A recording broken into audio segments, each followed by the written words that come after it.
რას ამბობენ თოფურიები და მისი მეტოქეები მნიშვნელოვანი ბრძოლის წინ? რა აღარ ახსოვს ვოლკანოვსკის? ვინ ემუქრება დვალიშვილს და რა უნდა შეისწავლონ მეცნიერებმა? ამ და სხვა საინტერესო სიახლეების მოსმენამდე დაალაიქე ვიდეო და გამოიწერე აქ. დავიწყოთ ავსტრალიიდან, უფრო კონკრეტულად კი სიდნეი, სადაც რამდენიმე საათში დიდხნიანი ლოდინის შემდეგ UFC-ში ალექსანდრე თოფურიას დებიუტი შედგება. 9 თებერვლის დილას UFC 312-ზე თოფურიას მეტოქე ვოლკანოვსკის თანაგუნდელი და ახლო მეგობარი, დაუმარცხებელი კოლბი თიქნესი იქნება. მას კარიერაში 7 ორთაბრძოლა აქვს ჩატარებული და აქედან გამარჯვება 2-ჯერ ნოკაუტით, 2-ჯერ საბმიშენით და 3 გადაწყვეტილებით მოახერხა. ალექსანდრეს კი ამ დროისთვის 5 გამარჯვება და 1 მარცხი აქვს. თუმცა მას ძმის მსგავსად ნოკაუტით გამარჯვება უყვარს.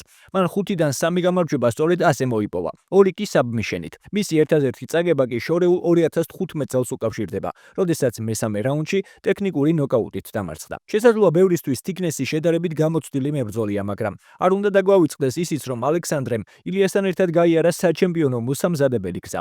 ის ყოველთვის ჩვენი ჩემპიონის კუთხეში იდგა და მისი ერთ-ერთი მთავარი სპარინგ პარტნიორი იყო. ამასთან არაერთი ფაქტის და შეფასების მიხედვით ალექსანდრე ბრძოლის გაცილებით უფრო მეტ სტილს ფლობს. ალექსანდრეს ორთაბრძოლებთან პირველი შეხება ბერძნულ რომაული ჭიდაობით დაიწყო. ის ბრაზილიურ ჯიუ-ჯიტსუში ილიას მსგავსად შავი ქამრის მფლობელია. მისი არსენალი საბმიშენების ფართო არჩევანსაც შეიცავს, მათ შორის კიმურა და სამკუთხედები. მოკლედ, კიდევ ერთი დიდი და ახალი საჩემპიონო ისტორიის დასაწყებად ალექსანდრეს ყველა შესაძლებლობა აქვს.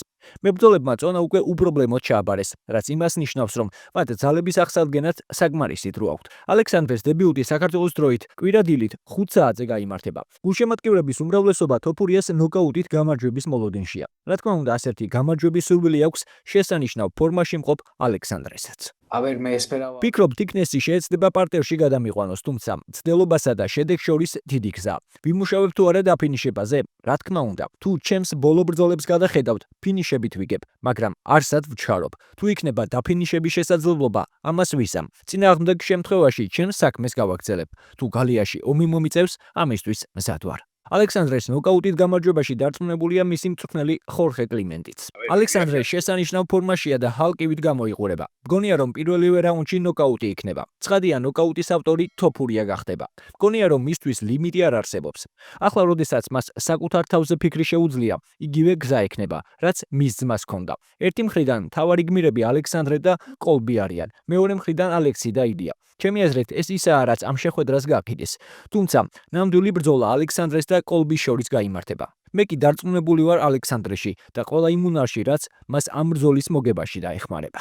ალექსანდრეს გამარჯვებაში, რა თქმა უნდა, დარწმუნებულია ჩვენი ჩემპიონი ილია თოფურია, რომელმაც ჩემპიონობა სწორედ თიქნესის თანაგუნდელს ალექსანდრე ვოლკანოვსკის საართვა.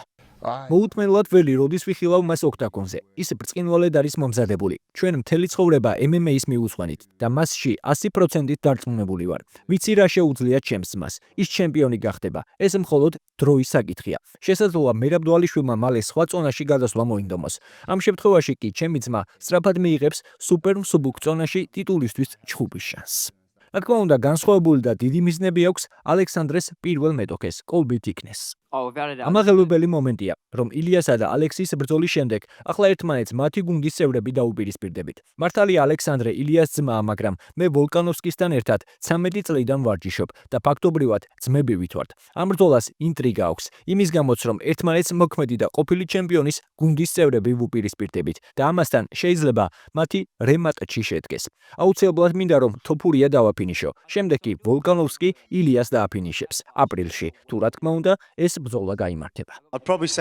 ილია თოფურიას დარტყმული ალბათ ყველაზე მტკივნეული იყო, მაგრამ არ მახსოვს.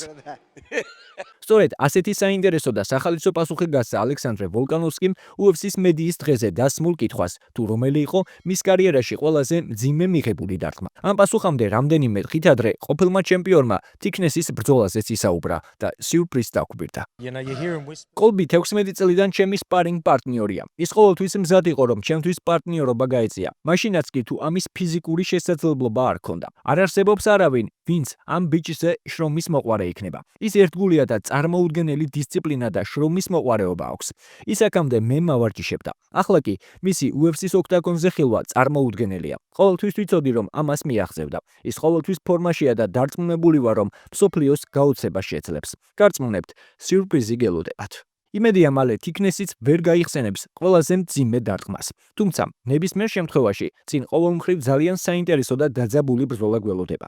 თქვენ რას ფიქრობთ, როგორ და რომელ რაუნდში შეძლებს ალექსანდრე პირველი გამარჯვების მოპოვებას? დაწერეთ თქვენი აზრი კომენტარებში. მე კი მანამდე აქვე მოკლედ გეტყვით, რომ ალექსანდრესთან ერთად იმყოფება UFC-ს კიდევ ერთი ქართველი ჩემპიონი მერაბ დვალიშვილი, რომელიც სუპერმსუბუქი წონითი დივიზიონის მებრძოლმა ვინისიუს ოლივეირამ გამოიწვია. მისი ეს განცხადება კი გულშემატკივრებისთვის ხიმილის მომგვრელი აღმოჩნდა.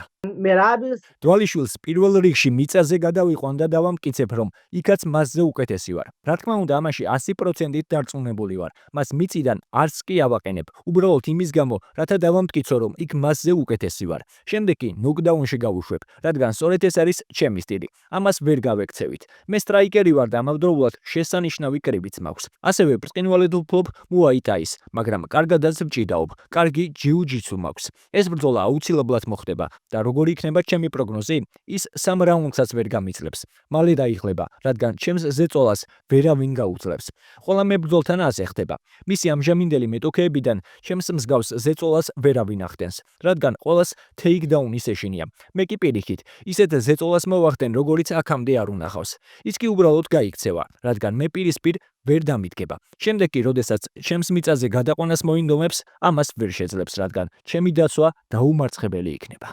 ვინისიუსისგან განსხვავებული პოზიცია აქვს UFC-ს საშუალო წონითი დივიზიონის ჩემპიონს დუპლესის, რომელიც მერაბ დვალიშვილის შესაძლებლობებით გაუგნებულია. დვალიშვილის კარდიო მეცნიერებმა უნდა შეისწავლონ. წარმოდგენა არ მაქვს ამ ტემში როგორ ჩხუბობს. ეს ჩემთვის მოტივაციის წყაროცა. ვფიქრობ, UFC-ში ერთ-ერთი საუკეთესო კარდიო მაქვს, მაგრამ ის რაც მერაბმა უმართან ბრძოლაში აჩვენა, უბრალოდ წარმოუდგენელია. საკუთარ თვალებს არ ვუჯერებდი.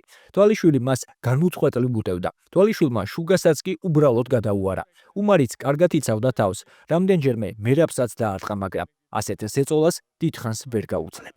სანამ მეცნიერები დვალიშვილის შესწავლას დაიწყებენ, კიდევ ერთხელ წარმატებები ვუსურვოთ ალექსანდრეს და რა თქმა უნდა, თუ მოგეწონა ვიდეო, არ დაგაუწყდეს დალაიქება. აქვე გამოიწერე არხი და ჩართე ზარის ღილაკიც, რომ პირველმა ნახო შემდეგი სპორტული სიახლეები ქართველ სპორტსმენებს. ოჩაღ ალექსი, მაგარ ფორმაში ხარ შენ გემოც. მაშინ. მე მაშინ. რენ გეხოტო. გელიხა. სიო შენი გამარჯვებით გიეს. მერტე სულ. შაბათს. ჩაგუჭი მერტე კონტენტი. კონტები არის. კონტები არ გვაქვს, ხო?